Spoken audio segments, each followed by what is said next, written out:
Alright, in this tutorial I'm going to walk through step by step how I got to that point and go quite in depth into distortion and applying it in bass design. The second half of this video will be more of a demonstration of how we'd work these bass sounds and effects chains into an actual track, using automation creatively to tie everything together. I'm going to start by making a long bass sound, which will be similar to the first bass video we put on Patreon, so I'll go through this bit quite quickly and show some new things as well. I'm going to start with an operator and with a long F note. I'm going to group the operator and duplicate it twice. So there's three. I'm going to use one as the Reese, another as the sub, and the last one as white noise.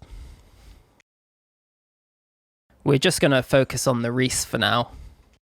I'll set the oscillators so they run in parallel and don't modulate each other. And then I'll make them all saw waves so we can do some nice detuning and get a nice Reese. I'll use the fine control and space out the oscillator's pitch so they're each going a bit further from zero.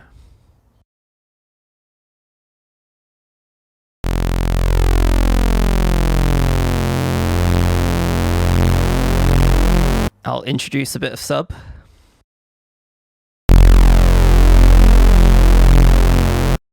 And now let's create a white noise on this other operator.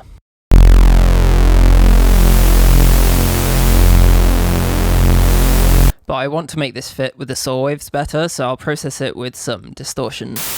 But first I'm going to add a sine wave to the second oscillator. The idea is to use the sine wave to drive a distortion effect and turn the white noise into a recognizable note. White noise is literally random chaos, so this will make it vibrate at the frequency and note you actually want to play. This works better with certain types of distortion, but I'll first demonstrate it with the default saturator. I'll play a lower note so you can better hear the slower sine wave oscillating through the noise.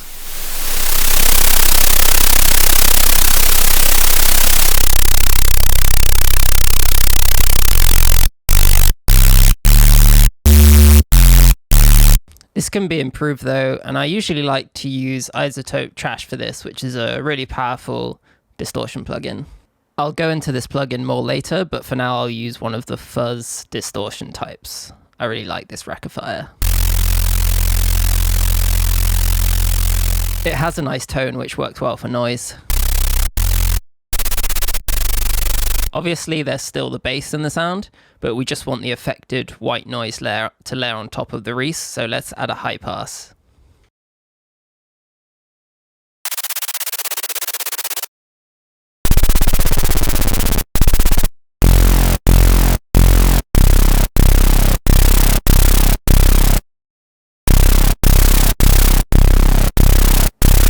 So now the noise is more in key and will fit better with bass sounds going forward. Not everyone has Trash though, so I'll make a similar sound with a saturator. This time I'll choose the wave shaping mode, which opens up the controls on the bottom right. Increasing the curve adds harmonics to the input signal, and you can see it changing the shape of the distortion curve. This is good for this noise sine combo, as it's going to drive them with this ripply shape.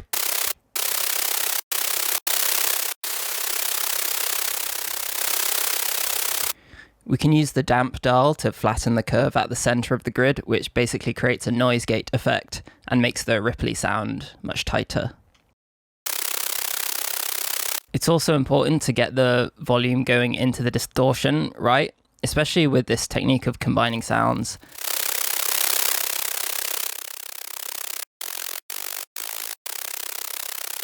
Too much of the noise and it will go back to sounding like noise again. I think I prefer the sound of the Trash plugin though, so I'll delete the saturator for now.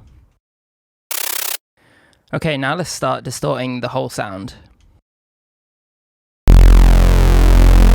I'll start with a saturator and walk through how we approach processing sounds going into distortion units. The most important thing when it comes to distortion is the amount of gain going into it, but also choosing which frequencies to boost. So it's important to get a feel for the sound, and I like to do some sweeps with an EQ to find the loud subpoints and the harmonic tones within the sound.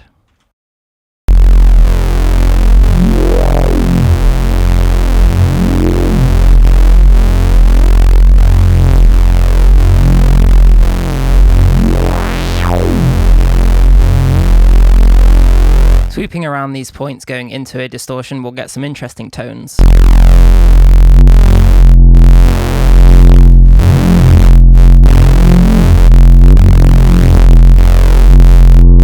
I also usually add a utility to adjust the volume. A lower gain with a sharp EQ boost will provide some more subtle and surgical distortion of certain frequencies.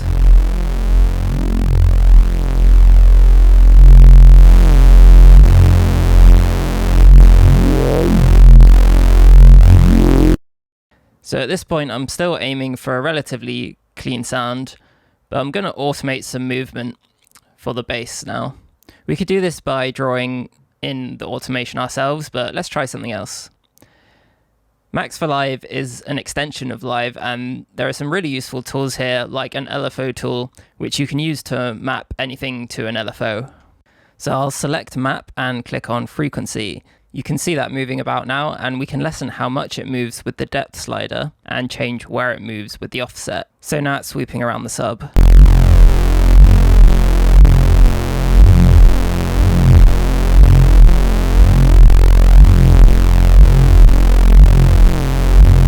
Let's add some more phasey movement to the highs by duplicating the LFO and mapping it to a new frequency band, this time with a low bell curve. Then let's move the depth and offset so it's sweeping around the highs.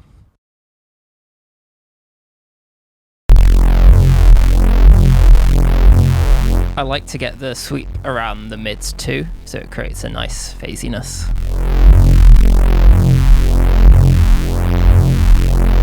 The point of all this is to create enough change in the frequencies that we can then start experimenting more with how they affect different distortions.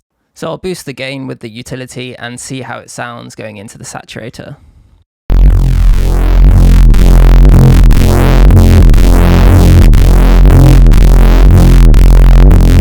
It has some slight crunchy low-end sounds with those EQ sweeps. We use the default saturator mode a lot, which is analog clip. I really like these types of distortion modes which mimic analog tape and tube distortions, as they usually add a lot of crunch while retaining warmth, and especially in the first stages of creating a sound, I like to have those warm frequencies to resample and process further. Before we move on to some different distortions and effects, I'll quickly open up Reason to show how we first learnt to use distortion and why we are drawn to certain sounds and effects. So this is Reason 4, which is a pretty old version by now. We started on Reason 3, and this Maelstrom grain table synth is responsible for so much of our early sound. It has a bunch of sounds that can be slowed down and swept through, and I like the way it slices the sounds into grains. The sound we've used the most by far is the Sawtooth 16.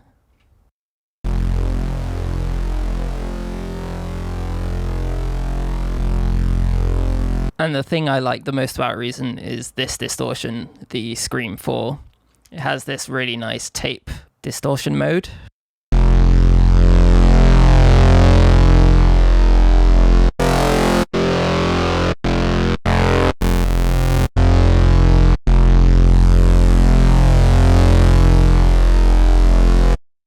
So that warm tape distortion is just what we've grown to love, and we tend to gravitate towards that when using different plugins.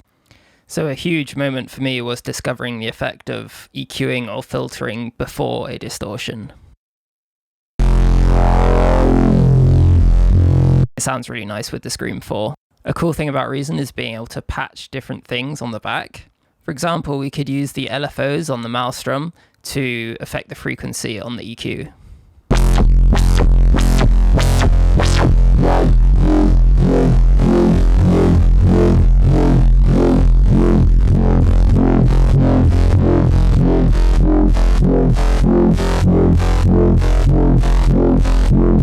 It's just a really quick way to get some really nice movement.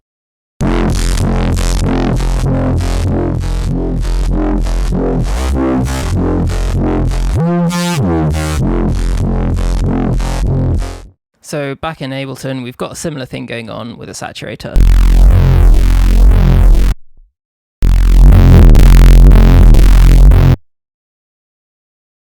Another distortion plugin I like is Creative Intense Tantrum. It has a fancy UI that controls drive and phase distortion on the XY axis. On the bottom left, it lets you choose a crossover point to either let a high pass or low pass portion of the sound be affected by the distortion.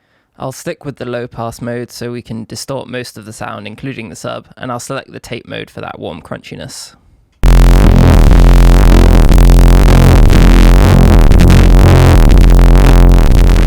I'll turn down the gain before the distortion to ease it back in and get a sense of what it's doing.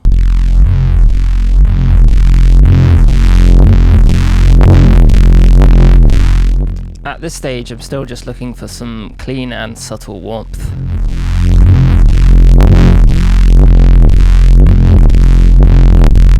I'll slow down the LFO a bit because when we resample and pitch bend up, it helps to start with a slightly slower movement. Might ease off that bass boost a bit. It's also going to be really useful to take out some of the low frequencies so that the other boosted band sweeps over it.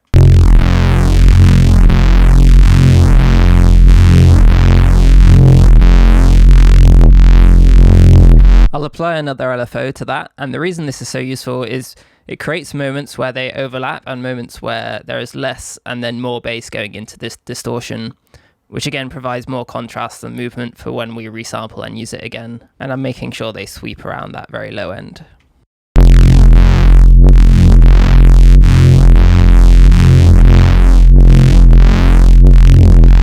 I'll change the rate of that new bell curve so it's different from the boosted one.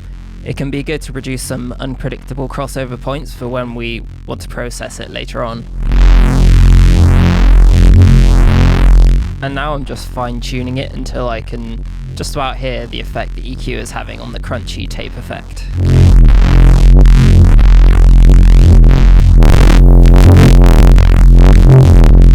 It's definitely fine for now. I might ease off the bass boost again to keep it subtle.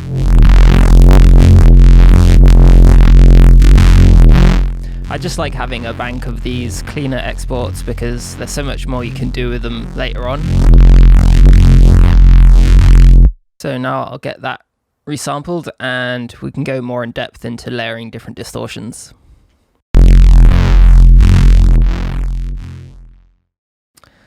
Now we have our sound. I'm going to load this into a new sampler that I have in a rack with a few things like pitch decay and sample start macroed in already. I'll copy over the long note from before, but because we resampled at a low F, I'll use a pitch MIDI tool to bring it back up. So playing a MIDI note plays the correct pitch.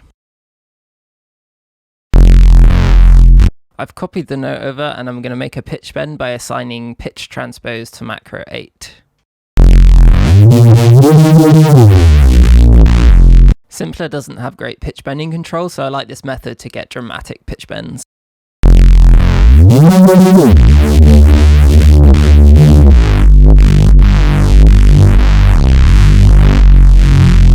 Pitch bending is where you hear the benefit of resampling a res, as opposed to just pitch bending the original sound with the effects on it.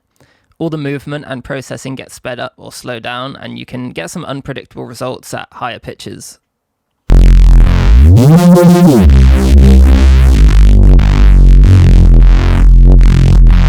I'll leave that there to test, but let's focus on the held note.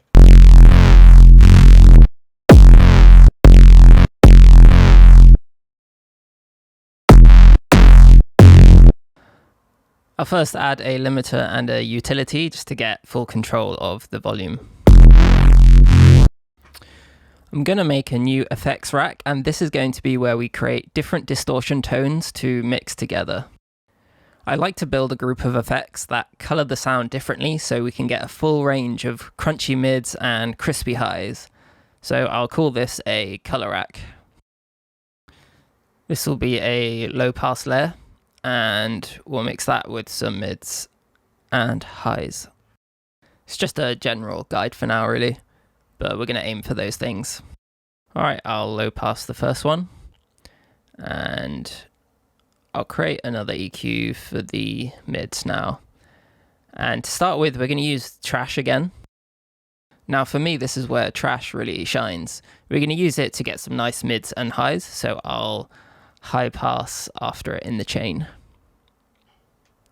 This way it'll sit on top of the sub nicely, and we can boost the frequencies before if we need. Trash has a really powerful wave shaping tool, and like other wave shapers, you can double click and create a new point to create a new shape, which affects the positive and negative part of the incoming waveform, but you can toggle bipolar mode to just tweak one side of the shape. I might dedicate a whole video to trash because there's so much you can do in it, and to be honest, I usually only ever select a distortion type and tweak it a little bit using the wave shaper like this. And you can drive it as well to quite drastically change the shape. But let's try distorting our Reese first with the default clean shape.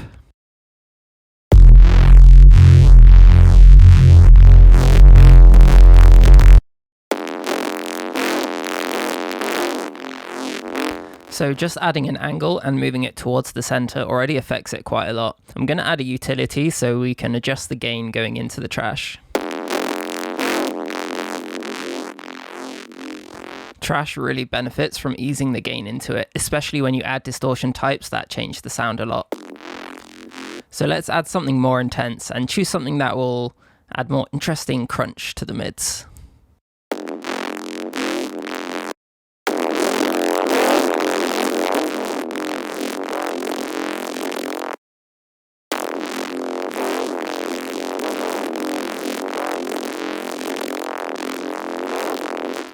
Again, turning it down and gradually bring it up is how I treat every trash distortion type, because you get these really interesting crackles and crunches when you're more subtle going into it.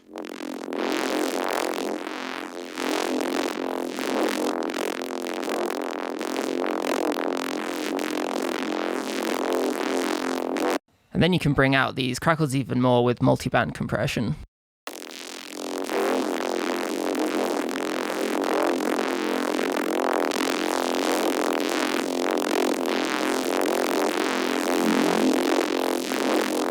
I'll also try boosting the mids before it.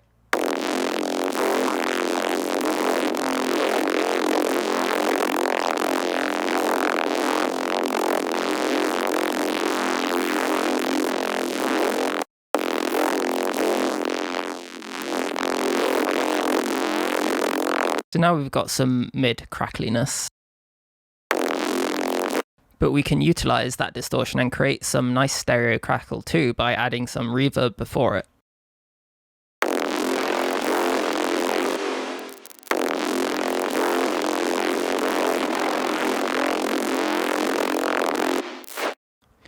I tend to make the settings quite short and tight if using reverb before a distortion, because then it doesn't wash out and muddy the distortion so much. A large size will create wider sounds. Let's keep that tight for now. You've probably noticed some artifacts from the reverb tails and distortion that trash is producing, so to make it tighter we can add a gate to get rid of those tails.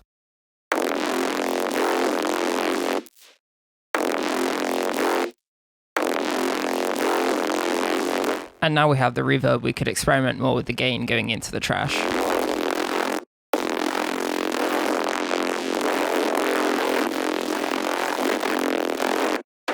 Now let's move on to the high layer, and I'll start with a high pass. For now I'll take out the reverb so we can concentrate on the dry signal. This time I'll make a fuzzy high layer using a saturator. I'll keep this one really simple by boosting the lows and highs into the default analog clip.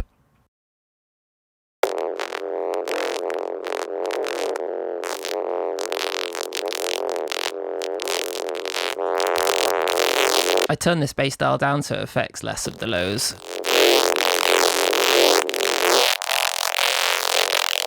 Now I'll bring in the other layers in and tweak everything to sit together nicely.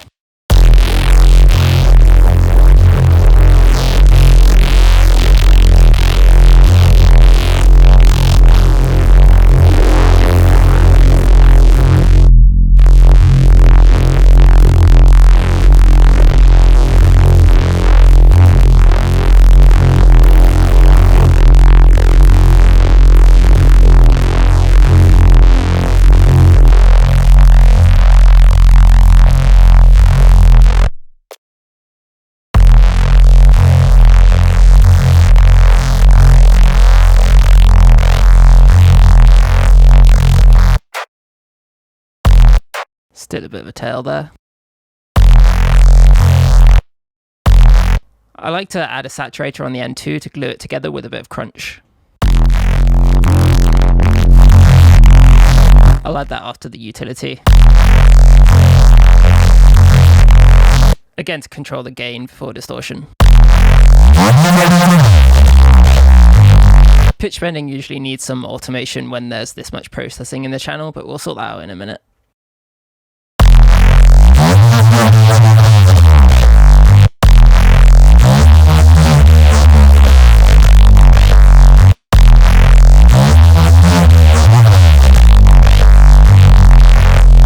Try it with the reverb.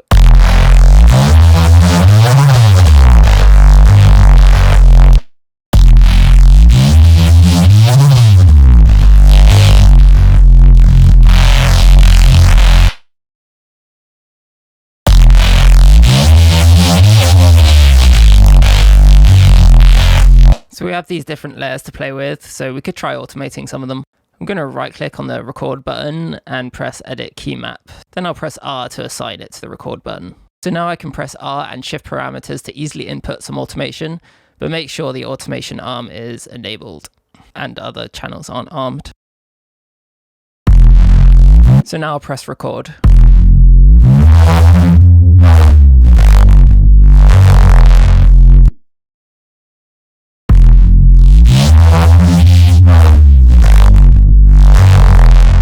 Try it with some different sample starts.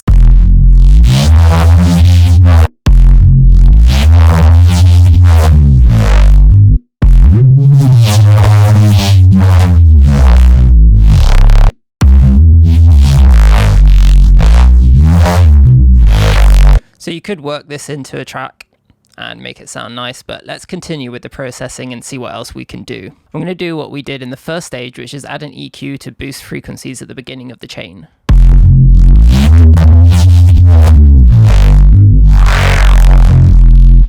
And I'll again add LFOs to manipulate the EQ.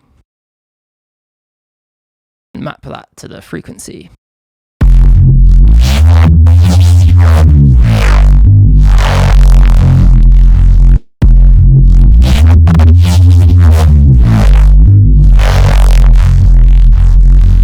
Resampling and repeating things like this adds more levels of complexity to the movement and will create even more interesting interactions in the chain of effects.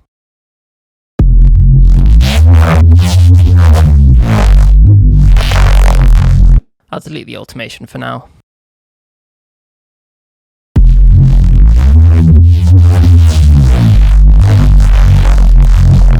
The effects rack currently doesn't have the dry high end, so I'll add another chain with just a high pass.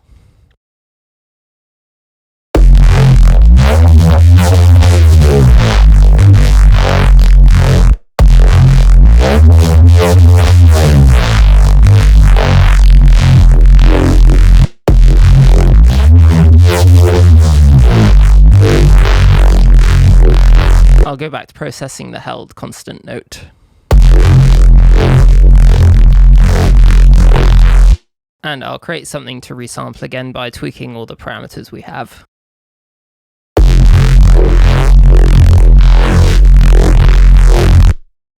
We can probably get some really nice movement just with the EQs at the beginning.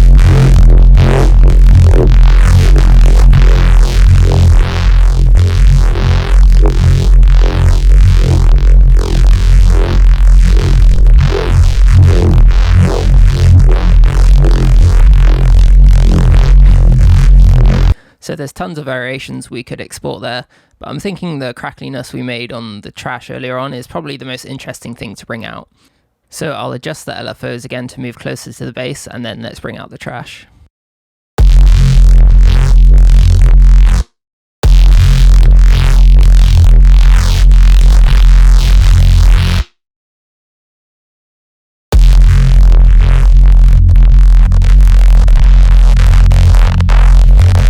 The levels going into the gate are now causing it to stutter a bit, which I think could be really cool to utilize in the next step.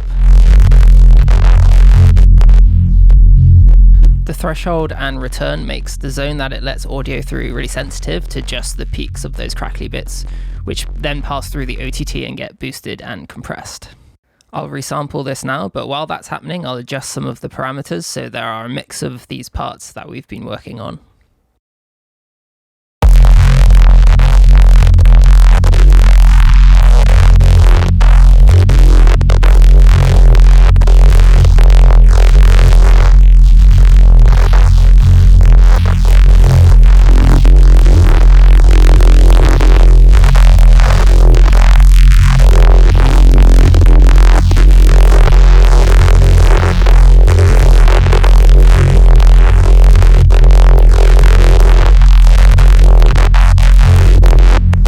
Should be plenty there that we can play with now.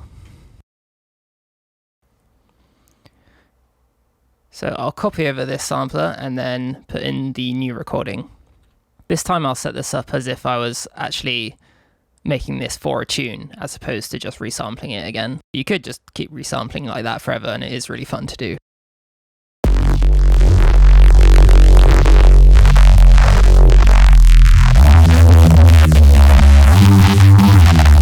To take full advantage of those crackly bits, we could do some more processing and distortion. The sound we exported was nice, but it still kind of sounds like different layers of distortion sitting together instead of a beefy single unit. So I'll use a tantrum to drive all the mids and highs into a more kind of compressed singular sound. I'm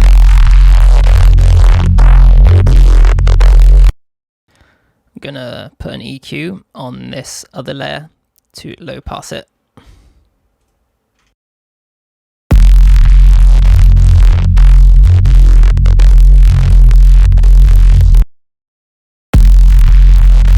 I'll try something we haven't used yet, like foldback distortion.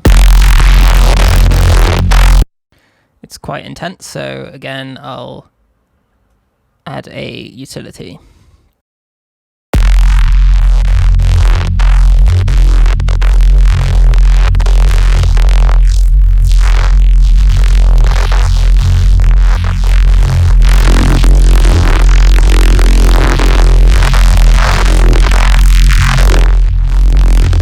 And I'll do some EQing to make them sit over each other better.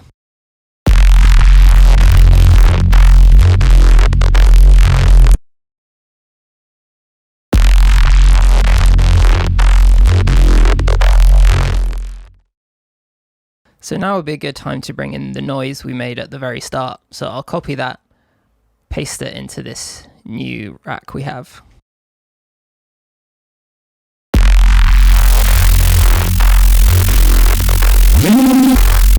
I'll macro the transpose on the operator to the same one as the sampler, and I'll make sure the right parameters are macroed too.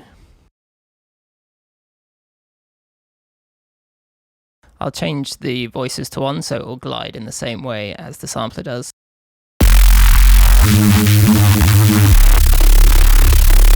And to compress, beef up and unify everything again, I will add a saturator on the end.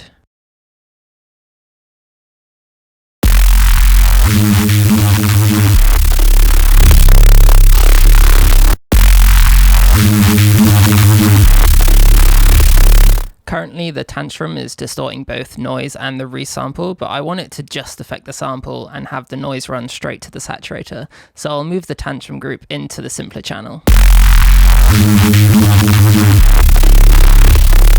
That way we can further process the bass and have the noise run cleanly and separately out of the group.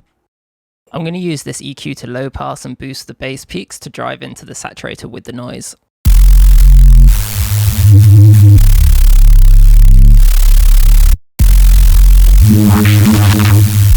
I'll bring the highs back in by grouping that low pass and adding a high pass filter on top, so we have full control of the lows and the highs.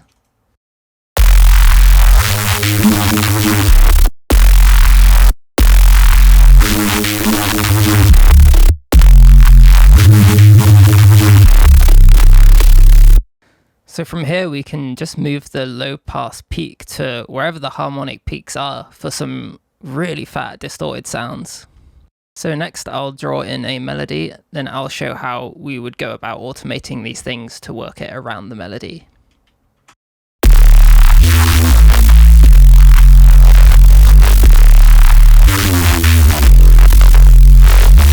way we have our bass set up in our tunes is selecting the most important things to automate and then have them be visible for easy workflow, like the frequency and resonance of that low pass layer I just showed, and the noise level. And if I go into the sampler chain, I could also automate the gain going into the tantrum. And I'll label these so they come up on the side of the automation. Then I'll start automating to get a feel of the melody.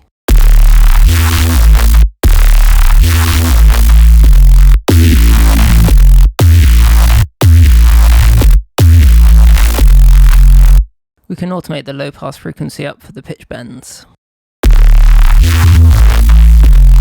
Taking out the noise will bring out the resampled Reese a bit more. And we can obviously automate the sample start too.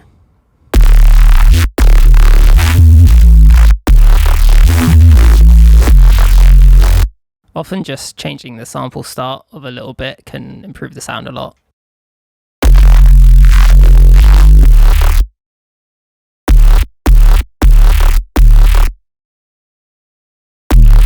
So if you look at the EQ, you can see there are a bunch of harmonic peaks, and we can utilize those when moving the low pass frequency.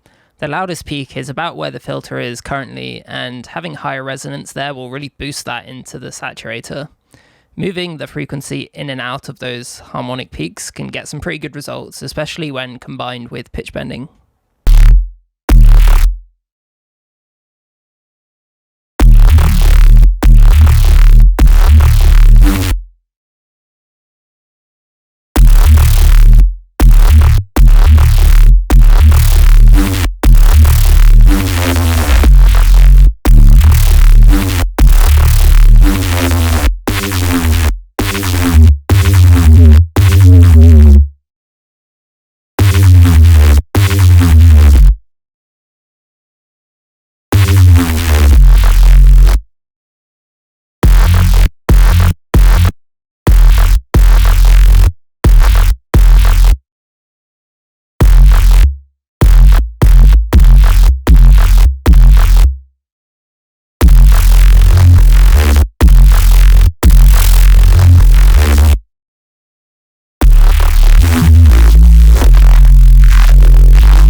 The starts of the hits sound pretty weak because there's a lot of resonance and gain going into the saturator.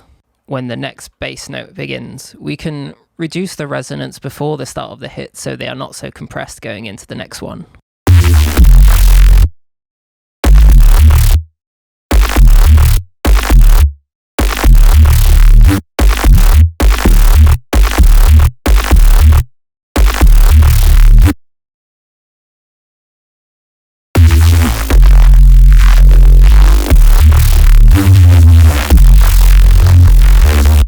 So the noise currently sounds alright, but I think we could probably try the other technique we did at the beginning, which is using the operator and wave shaper function.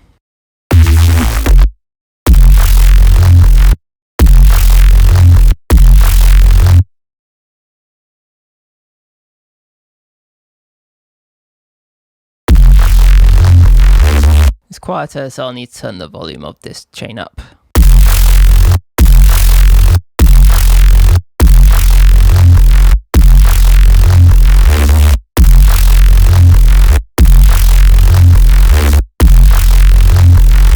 Just has a slightly more gated feel. We can also use the operator to make the noise more stereo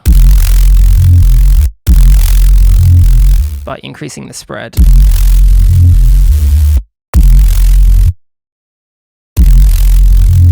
I like to keep the spread quite low so that when it's mono it still sounds quite nice.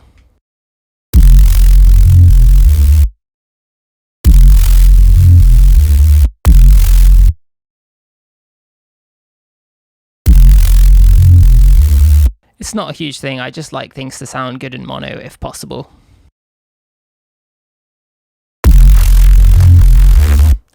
Now that I've shown how we would set up a bass sound and we've familiarized ourselves with the automation, I think it would be a good idea to treat the last part of the video as if we were using this in a natural track with drums.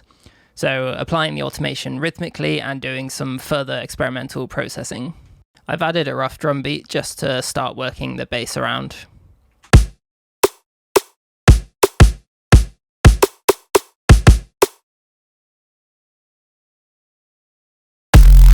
So I'll use the drum beat as a guide on where to place the bass notes.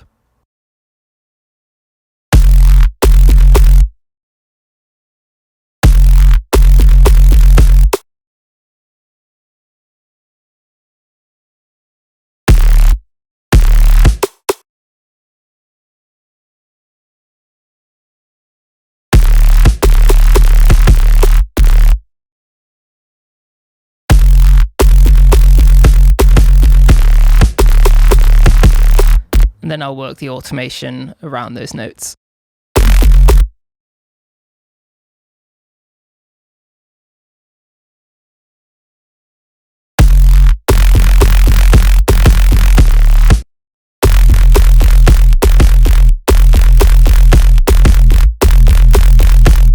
Could probably do with a longer note to flow through the automation.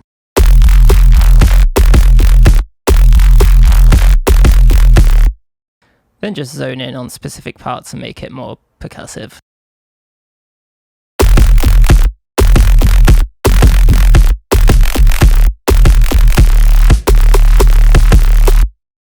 Could do with some pitch bending, so I'll add the transpose macro to the automation.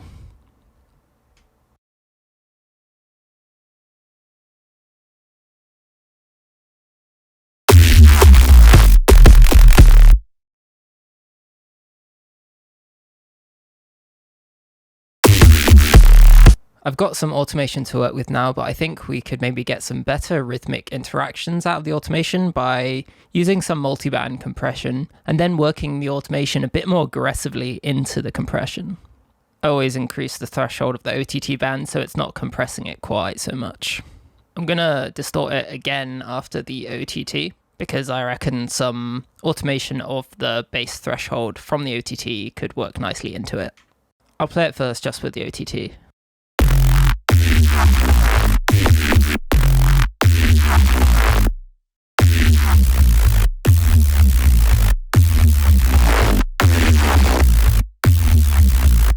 Now I'll try it with the saturator.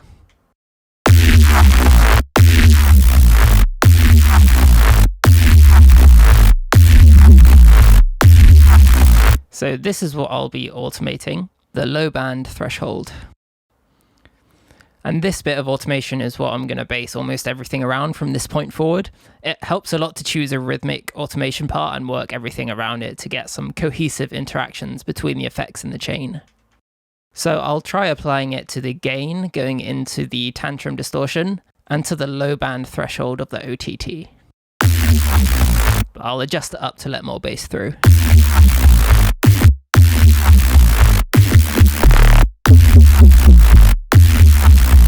I'll turn the pre-distortion gain upside down so it comes in when the threshold is lower.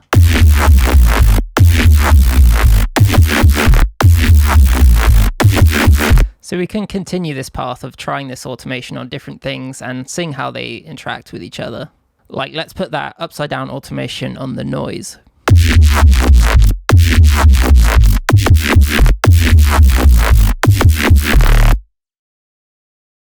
I'll adjust the other thresholds a bit.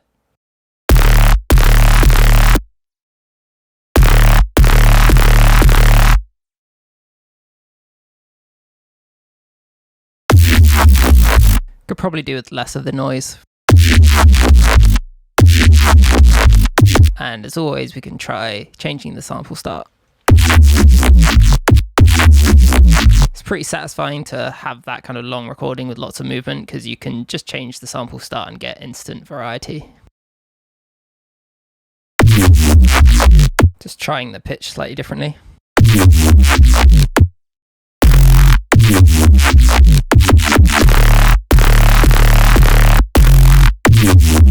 And we can move the low pass to follow the pitch bend. We can look at the EQ again to see where those harmonic points are and kind of follow them. But moving the automation so it dips above and below them can be cool too.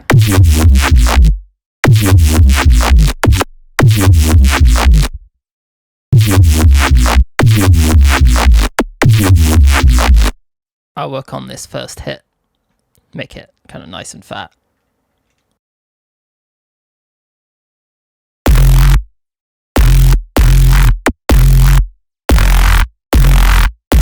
Just working around that loud resonant point.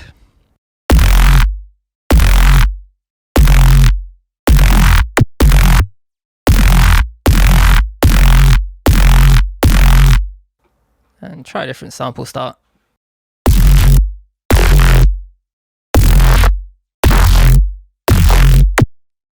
Let's move on to this second half and zone in on those lower frequencies.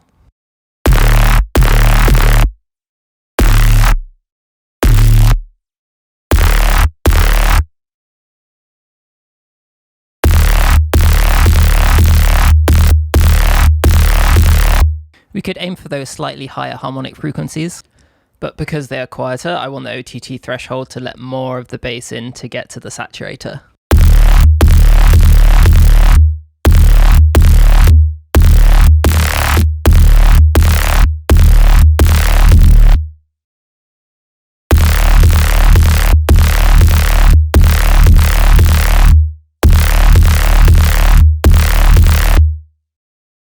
We could also automate it down into where the loud resonance is.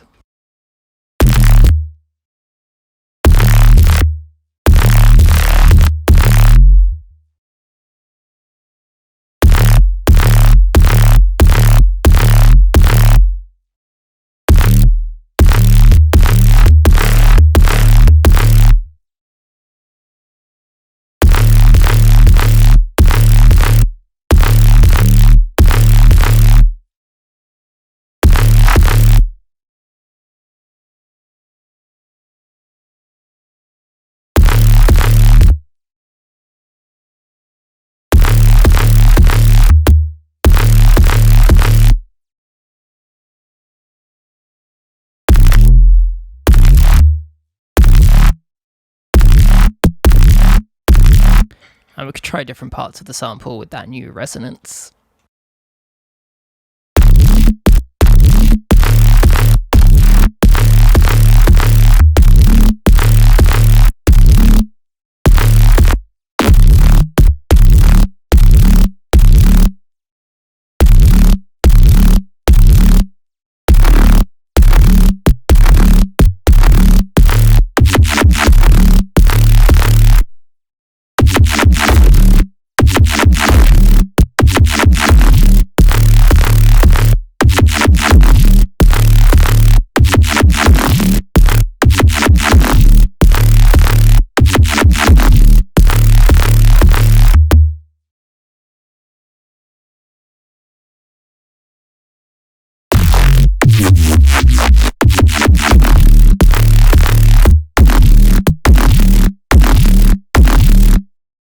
So we've expanded this section and now we've got even more automation to work with. We've got all this low pass layer expanding into the second half. So let's see what else we can do. First, I'll name some things a bit more appropriately because this will probably get quite complicated at some point.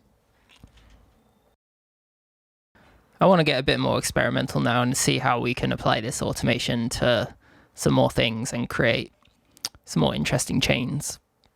So I'll make a new group near the end of the chain, and I'll make it do a similar low pass thing that the low pass earlier in the chain is doing.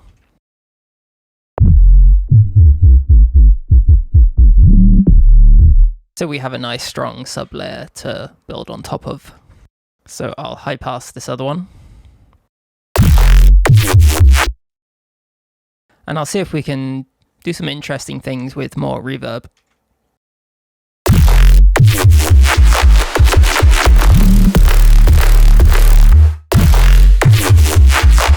It'd be cool to find more ways to work reverb into some distortion, so I'll bring out trash again.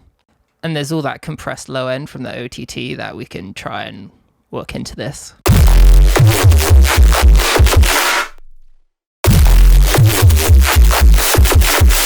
I'll keep it quite extreme for now, and we can play around that. I'll reduce the gain again before it. So how about we apply that low pass information to a band pass? And that could be interesting going into the trash, when it kind of distorts and compresses with the reverb.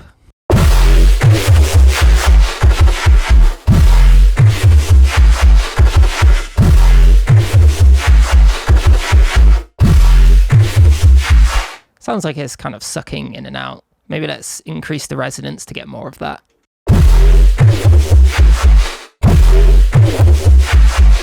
And maybe let's bring out a gate again and isolate some of those loudest distorted bits.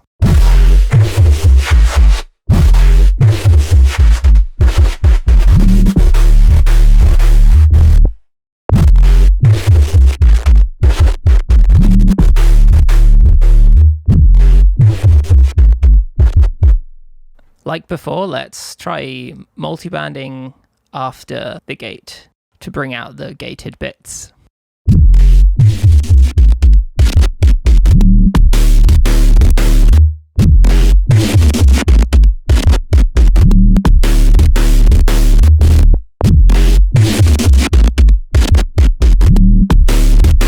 Sounds kind of nice and stabby and quite percussive actually, so I'll try a grain delay after it. It could be cool to catch those gated bits and then manipulate them and delay them. I'll set the XY axis to frequency and delay time, which I've put in free mode.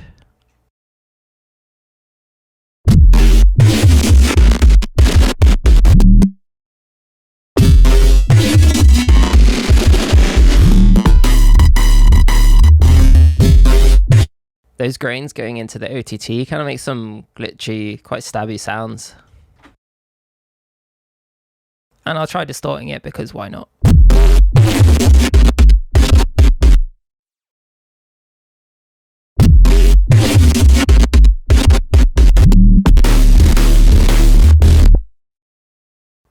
I'll high pass that just so it doesn't get too messy with the low frequencies.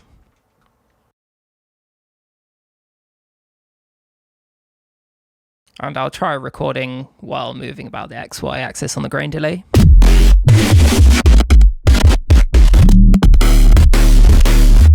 And that could sound cool with a higher feedback.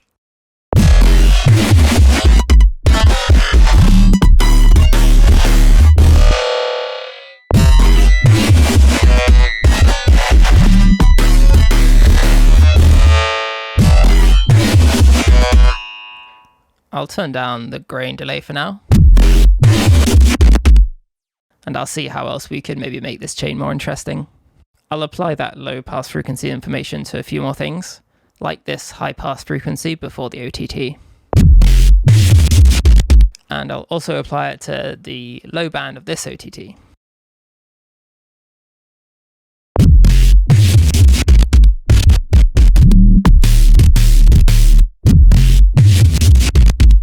Might need to bring out the mids and highs a bit more.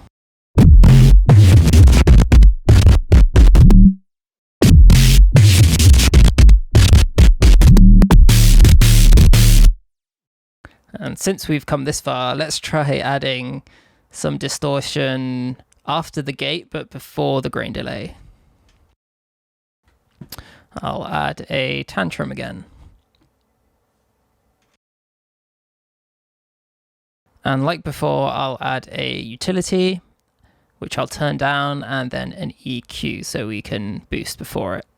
And then I'll apply the low pass information to that new boosted EQ band.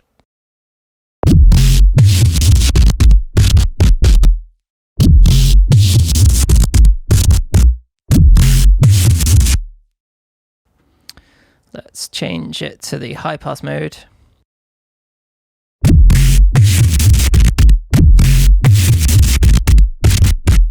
And I'll try increasing the EQ scale. We'll create some kind of sharper resonant peaks into the tantrum. And how about we try that low pass information into the tone of the tantrum?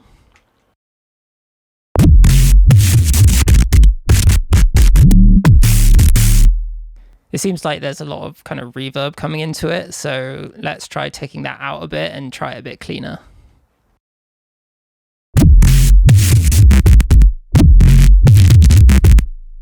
In fact, let's apply the low pass information to that too, so it kind of comes in and out a bit more.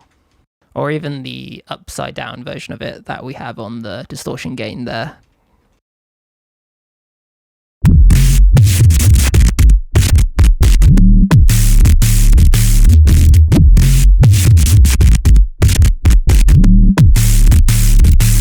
Kind of interesting how that works into the trash and the gates. Let's try automating the gain before the trash.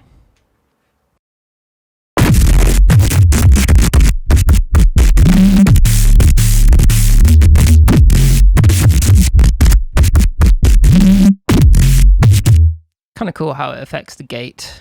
Could tweak that slightly to see how else it reacts.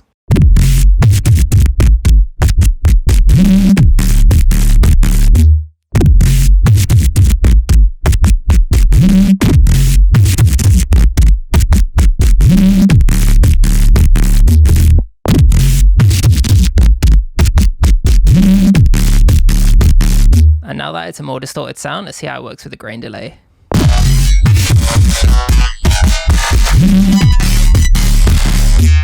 It's pretty intense.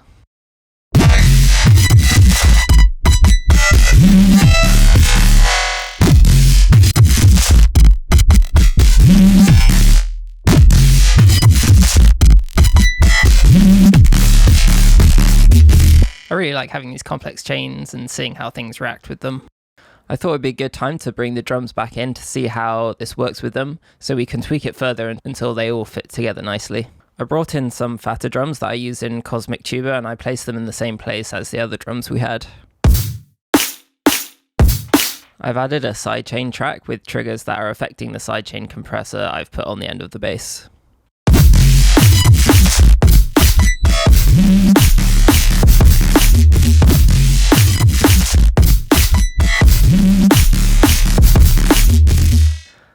I'll copy all of that over so we can make some variations of this. I'll turn off the effects chain we just made so we can hear it without it.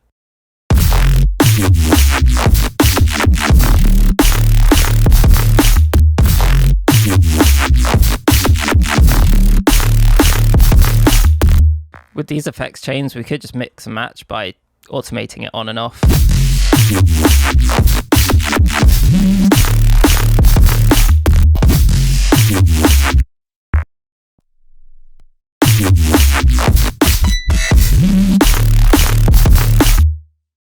I think we can make all this sound a bit tighter though, so I'll copy it again and keep trying a variation of it.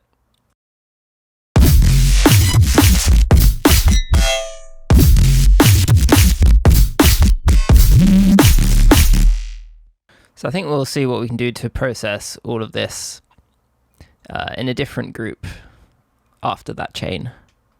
Could again use kind of distortion and other effects to kind of glue and compress it all together. I'll start with another low pass and high pass split. And I'll copy the high pass to the other chain right after the OTT so that there's no sub coming through the grains and the OTT. Put a trash between the two high pass EQs.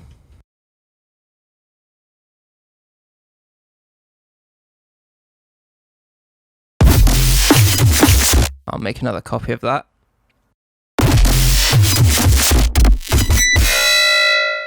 And turn the gain down before it again.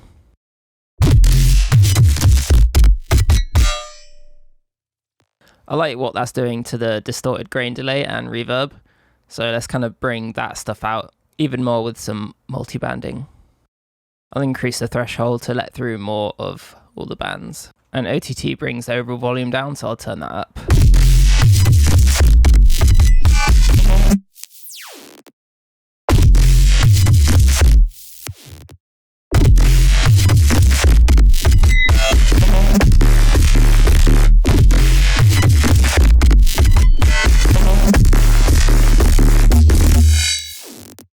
Like we did earlier, I'll add a gate after the trash.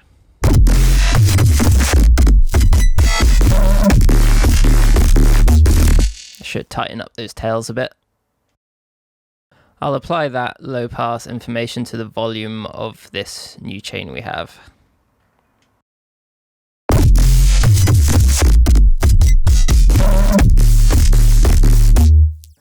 Basically just going to try and get the rhythmic aspect of this a bit tighter and snappier.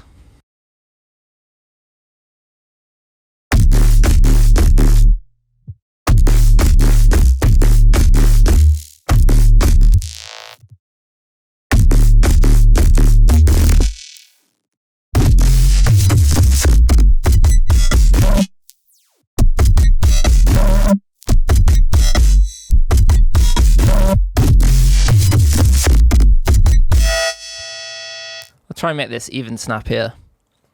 I'll copy the utility after the trash too, and then we can use that volume information to make it quite tight. And that should go into the OTT quite aggressively, so it should be quite compressed and snappy.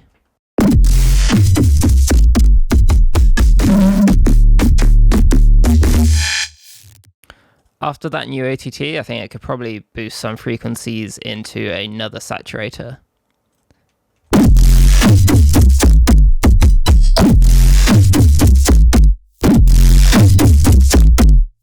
And we might as well use that same volume automation on the frequency band gain.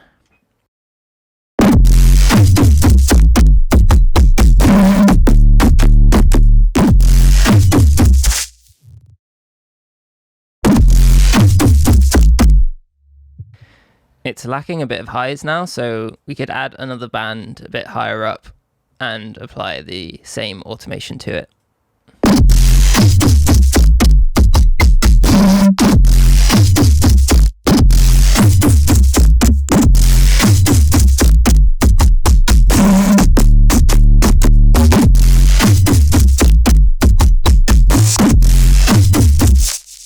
I think just for the very end section, we could have a slightly different effect. I'll tidy this up a little first, ease off the gain.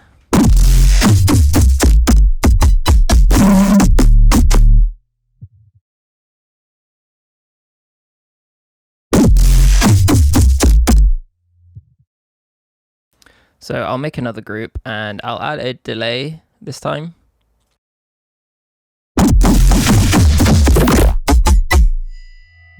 But I reckon we can make the tail of the delay quite interesting, maybe with some wave shaping. So I'll open up a saturator and choose the wave shaping mode.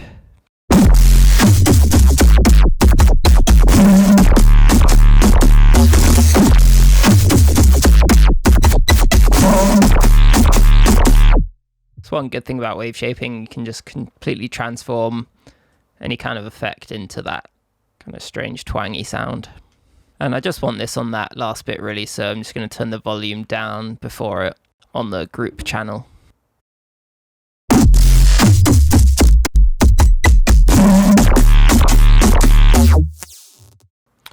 I want to automate a low pass on the end there, so I'll use the res automation from the low pass from the beginning.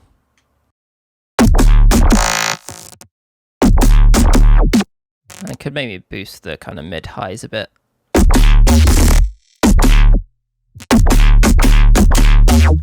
We've got these different sections and variations now. Might be good to put them together and combine the stuff we've been doing into a progression. I want to turn off those new effects for the first half and go back to the original less process bit we had. In my head, I see that new chain of effects we were just working on as something separate on the end that we can turn on and off. But there are a few different groups that we could group into a master effect group for that new series of effects. So I'll select the saturator, which is the last in the chain of effects of the new stuff we're working on. And I'll go back to the beginning, which is the group with the grain delay in it. And I'll group all of that together. Then I'll automate that group so it's off for the first half, but then I'll turn it on for the second half.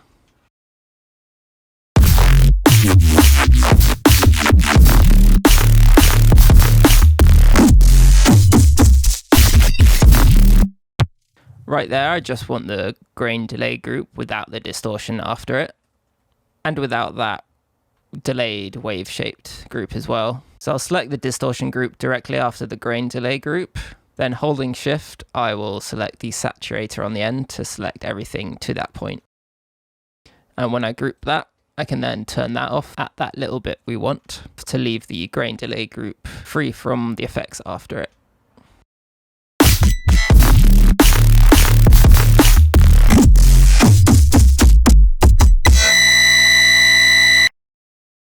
Now we've got the progression that we want to work with, I'll copy that again so that we can try things without worrying about losing what we had before. I'll see if I can improve this first half.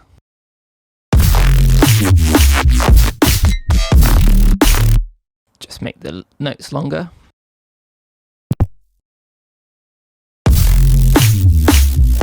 I'll bring out the noise a bit, and I think we could actually probably turn on the trash and combine it with the saturator.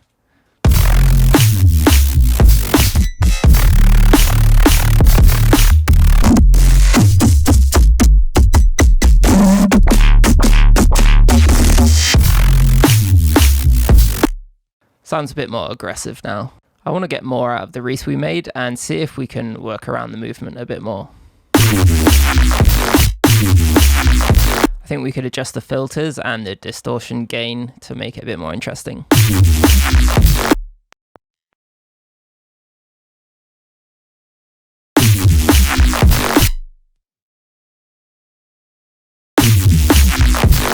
There's probably a better bit of the sample we can work with too. I'll reduce the noise to bring out the sample.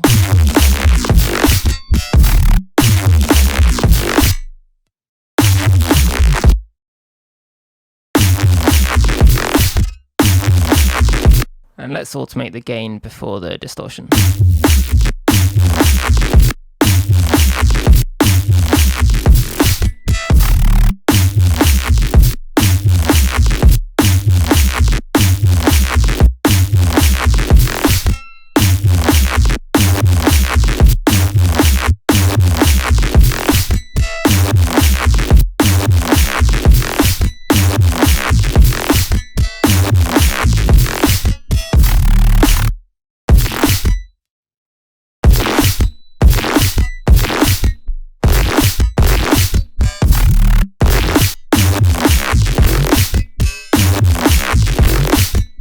Maybe sounding a little more dynamic now.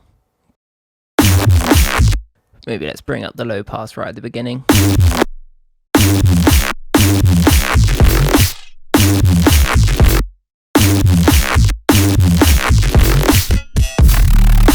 I'm a big fan of having a bit of contrast in a phrase like that, where you bring up the low pass frequency to get more mids before pulling them back again. I think the mids in the first half could be brought out a bit more. The resample has all those nice bits that could be accentuated by automating some frequency gain on an EQ. So I'll boost the gain here.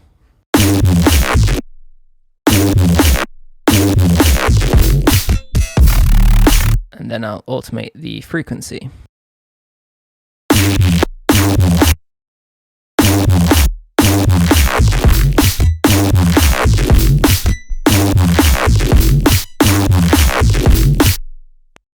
And I'll do some tweaks on the beginning now.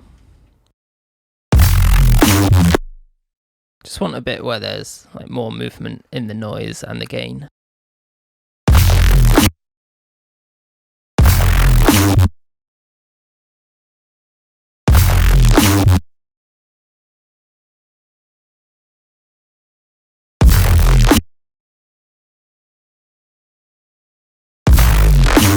Finally, I'll do something more interesting in this second half. I think we could get like a nice bit of harmonic bass on that bit.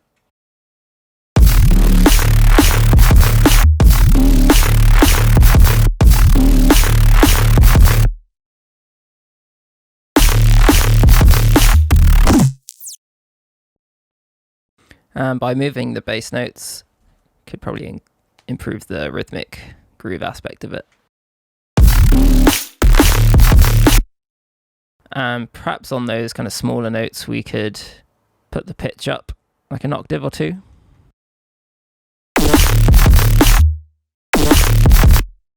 And we could adjust the low pass for those bits too.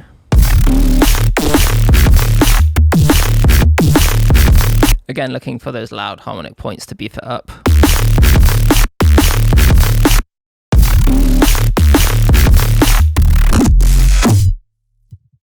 I'll make it end on a long note and maybe do like a little pitch bend down.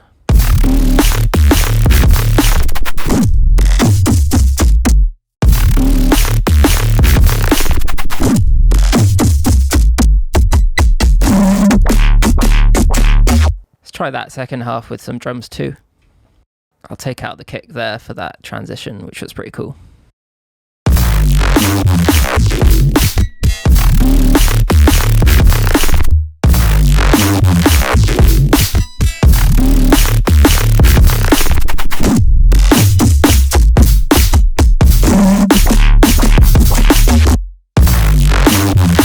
Maybe a little pitch up here.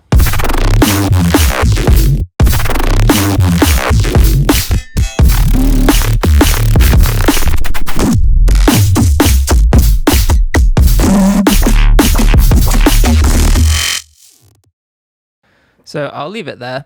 Hope this gave a bit more insight into our bass sounds and provided some ideas for you to try. There's so much more to show in this area, but in the future we'll probably focus more on specific plugins and techniques. Thanks so much for watching and supporting our Patreon. We've got tons of videos planned for the upcoming months. See ya!